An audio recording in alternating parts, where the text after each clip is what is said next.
Mala Stephen Curry nga mga kabas ang ipinakita ng batang ito na si Braydon Gupilan sa kanyang debut game na humakot ng 27 points sa Junior MPBL Under 14. Kung makikita natin mga kabas ay napakamot agad sa ulo ang kanyang kalaban.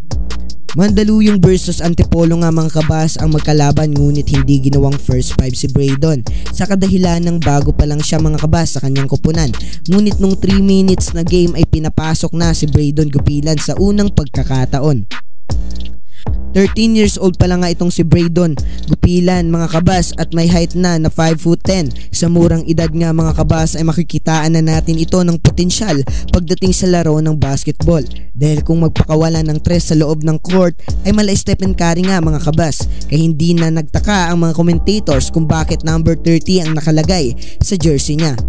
Natapos nga mga kabas ang first half ay lamang pa rin ang Antipolo at wala pang mintis ang mga 3 na pinapakawala ni Braydon.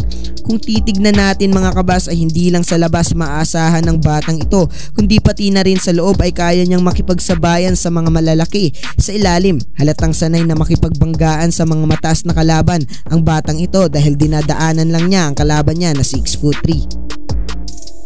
Kung ating titignan mga kabas, sa mga galaw ng batang ito ay hindi duda na makapaglaro ito sa mataas na liga o kaya naman sa ating national team sa mga susunod na mga henerasyon, dahil sa murang edad niya ay kaya niya nang magdala ng laro.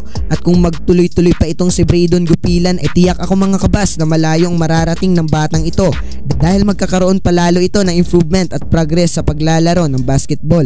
At ito nga mga kabas ang mga highlights ni Braydon Gupilan.